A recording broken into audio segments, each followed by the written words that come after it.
This isn't a flop. This is a full-blown humiliation unfolding behind locked doors, whispered in hallways, and stacked, literally, floor to ceiling in Netflix storage rooms. Because while Meghan Markle was smiling for cameras and selling a fantasy of sold-out luxury, the real story was rotting in boxes, drowning in strawberry spread, and quietly being handed out like office swag no one asked for. This is the story of how a brand that was supposed to scream exclusive ended up screaming, please take this home. And once you hear what's actually happening inside Netflix, you'll never look at that gem the same way again. Meghan Markle is seemingly giving up on ads ever because her efforts to actually help sell her products continue to get abysmally worse, to such an extent that today, her graphic looks like an intern did it. Yes. Can you see the mistake there? Like the massive glaring error in that image? Well, apparently Meghan Markle's freakish attention to detail did not. Just when you think she's always attempting to spin her epic losses as major wins, and you can't fool us anymore. Meghan wants to get to billionaire status. She genuinely believes she's sitting on a gold mine with her jam. That was terrible, by the way. And this is a woman who has claimed numerous times that Netflix is involved in her brand. They should be horrifically embarrassed that she is so incompetent and that she has all this support and everything. And it's like, okay, well then where's the money going? Because a graphic designer would have not made that mistake. I did not think he should have aired the family's dirty laundry, but that's just me, darling. So I was like, Harry, no, don't do that. You know better. You know what I mean? But he did what he did. People like her, lizards in human form, will stop at nothing, as you said, to get some attention. Number one, I think she's sort of starting to lose interest as the brand isn't doing well. I think she's kind of like, I don't want to take the time. I just want to get this out. I just want to get this sold. And I get it, but like she wants to apparently run a multi-million dollar, if not billion-dollar empire, and she ain't going to do it like this. Probably because they're embarrassed of the marketing too. Wow. Unreal how bad this all is. This is clearly a hatchet job by Meghan herself, and it shows that the effort and energy she put into it as ever is officially dead. Harry and Meghan are in so much financial trouble now that they very quietly, maybe possibly listed their home. Like, it's not a listing, it's like a pocket listing that like they're considering selling, unloading the Montecito $14 million mansion because they just can't. 2 storage rooms, not shelves, not a corner. 2 full storage rooms at Netflix headquarters absolutely overflowing with Meghan Markle's jam. Not a few leftover boxes, not extra stock. We're talking wall-to-wall, stacked, boxed, untouched jars, sitting there like evidence in a crime scene Netflix never wanted exposed. This is the same jam, the same product. The same brand that was loudly promoted as sold out within hours. The same launch that was framed as proof Meghan had cracked the lifestyle market code. Except now, the truth is sweating through cardboard boxes, sealed lids, and silence. Because products that actually sell don't end up hidden in corporate storage rooms. They don't collect dust. They don't need to be explained away. They move. And this didn't. And the most damning part? Netflix didn't rush to deny it. They didn't clarify. They didn't spin. They just stayed quiet. Netflix headquarters is overflowing with Meghan Markle's jam.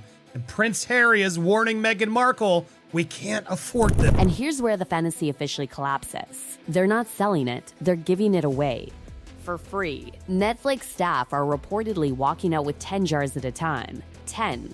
Not 1 as a novelty, not 2 as a joke. 10 jars like it's office clearance day. Like someone finally said, please take this home so we don't have to look at it anymore. This is the same jam Meghan Markle publicly implied was flying off shelves. The same jam wrapped in handwritten calligraphy, influencer gifting, and aesthetic Instagram posts, carefully curated to scream desirability. But behind the scenes, it's being treated like excess inventory no one knows what to do with. And when a company worth over $200 billion starts using office space to store your unsold lifestyle products and then tells employees to help themselves, that's not partnership. That's damage control. This is where it stops being embarrassing and starts becoming revealing. Because if demand was real, if the hype matched reality, if customers were lining up, why are Netflix employees being encouraged to clear it out? And that's exactly where the story turns truly bizarre. So bad, they are literally giving it away. Staff are helping themselves to free as ever products as the streamer's Los Angeles offices are filled with Meghan Markle's wares. While Netflix staff are hauling away armfuls of jam like party favors, Meghan Markle is reportedly planning a full international expansion. Not cautiously, not strategically, full scale. She genuinely believes she's about to dominate the UK jam market. Let that sink in. This isn't a brand pulling back. This isn't a pause. This is doubling down while the floor is collapsing, while unsold inventory stacks up, while the illusion of success is being quietly dismantled by reality. According to reports, Meghan sees this moment not as a warning, but as validation. In her mind, the jam didn't fail. The world just hasn't caught up yet. And that belief is where everything starts to unravel. Because Britain isn't neutral territory. Britain is where she's consistently ranked among the most disliked public figures. Britain is where the royal fallout still simmers. Britain is where consumers are famously loyal to heritage brands and deeply skeptical of celebrity cash-ins. Yet she's convinced that once exposed to a wider audience, everything changes. This isn't confidence anymore. This is delusion wrapped in ambition, and behind closed doors, that delusion is reportedly colliding head-on with something new: resistance. The sources claim Prince Harry is finally pushing back, not dramatically, not publicly, but firmly, quietly, with a sentence that says everything: "We can't afford this." That line alone tells you the story has shifted, because when money is endless, no one says that. When cash flow is healthy, expansion sounds exciting. Insider says Meghan is absolutely convinced this is the moment to go big, and she's not talking about dipping a toe in. She's going full global expansion. Oh my God, can you imagine how poorly this is gonna be? She believes there's serious money to be made overseas, especially in Europe, Asia. But when the math doesn't add up, when projects stall, deals dry up, and warehouses fill with unsold goods, that's when caution enters the conversation. And that conversation, by all accounts, is tense. Because Meghan isn't interpreting these red flags as signals to slow down. She's reading them as obstacles to push through harder. She's convinced the jam proves her instincts were right all along. But here's the uncomfortable truth the storage rooms are screaming. Marketing can't save a product people don't want. Calligraphy can't fix bad strategy. And prestige branding collapses instantly when the curtain slips and employees are giving it away in bulk. What makes this even more striking is how carefully the launch was constructed. The aesthetic, the influencer rollout, the messaging. This wasn't casual, this was calculated. American Riviera Orchard wasn't sold as jam, it was sold as identity, as taste, as lifestyle, as Meghan herself. And yet, when the smoke clears, what's left isn't a movement, it's inventory. Inventory is so overwhelming that Netflix, famously obsessed with image, has chosen silence over defense. No denial, no explanation, no proud statement of success, just storage rooms, and staff leaving with boxes. That silence is louder than any press release. Because if this brand were winning, Netflix would want their name attached. If it were thriving, it would be featured, showcased, amplified. Instead, it's hidden. And that tells you everything.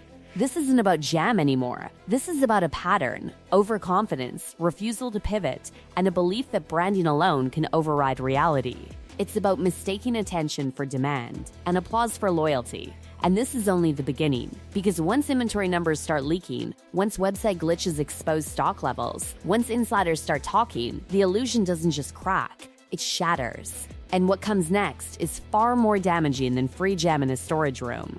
What makes this collapse impossible to spin is that the evidence didn't come from rivals, tabloids, or haters. It came straight from her own infrastructure. A website glitch, a technical slip, a quiet mistake that exposed what months of PR tried to hide. Actual inventory numbers, not vibes, not estimates, numbers. And once those numbers leaked, the fairy tale burned to the ground. Because people realize something terrifyingly simple, you don't accidentally expose 500,000 unsold items if your brand is thriving. You don't gift your way out of 2 overflowing storage rooms if demand is real. You don't rush into international expansion when your domestic market is choking on excess stock. Yet that's exactly what happened. Users discovered that by adding massive quantities of products to their online carts, they could see how much inventory was actually sitting there. And what they found wasn't scarcity, it was abundance. A disturbing amount of abundance. Tens of thousands of jars of jam.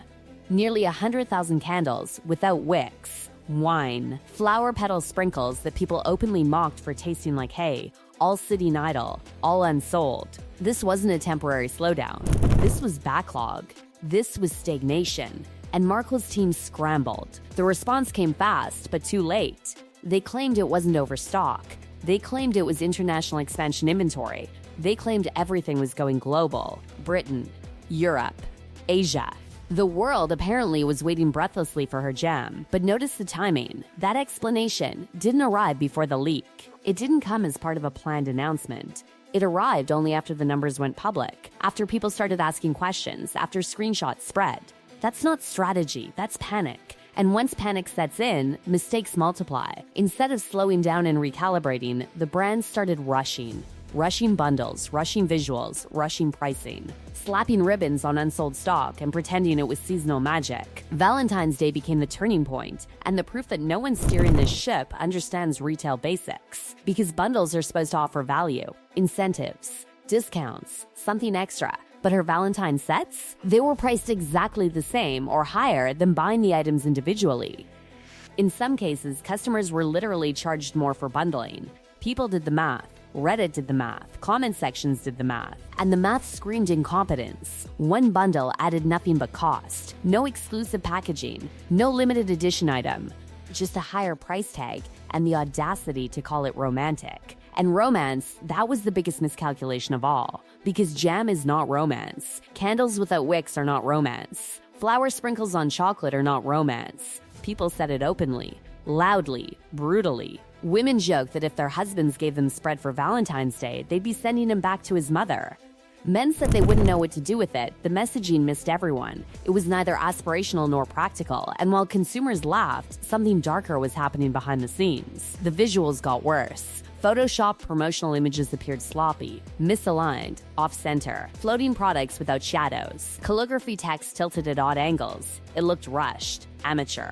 Like someone doing damage control instead of launching luxury. And that's when whispers about money started getting louder. Because when someone with access to Netflix resources, private jets, and elite connections suddenly stops hiring professionals and starts cutting corners, that raises questions. Serious ones. Prince Harry's reported concerns suddenly make sense in that context. Because when projects stall, when Spotify collapses, when no new memoir is coming, and when Netflix quietly shelves content, that lifestyle brand isn't a passion project anymore. It's a financial gamble, and she wants to double it. That's where the UK expansion fantasy becomes not just unrealistic, but reckless. Britain isn't a blank slate. Britain remembers. Britain still bristles. And Britain already has established, respected heritage food brands, some tied directly to the monarchy she publicly criticized. She believes exposure alone will flip public sentiment. But sentiment doesn't flip because of jam. It flips because of trust. And trust is exactly what this brand lacks. Behind closed doors, insiders describe a pattern, advice ignored,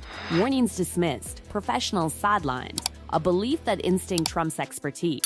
That criticism is jealousy. That failure is temporary, but markets don't care about belief systems. They care about movement, and nothing is moving. So now Netflix sits in an awkward position. They didn't sign up to be a warehouse. They didn't sign up to give away lifestyle goods as employee perks. They signed up for content, buzz, success. Instead, they got inventory and silence. A silence so loud it suggests distance, detachment, possibly even a quiet exit strategy already underway. Because companies like Netflix don't publicly torch partners. They fade them out. They stop promoting. They stop responding. They let stories die.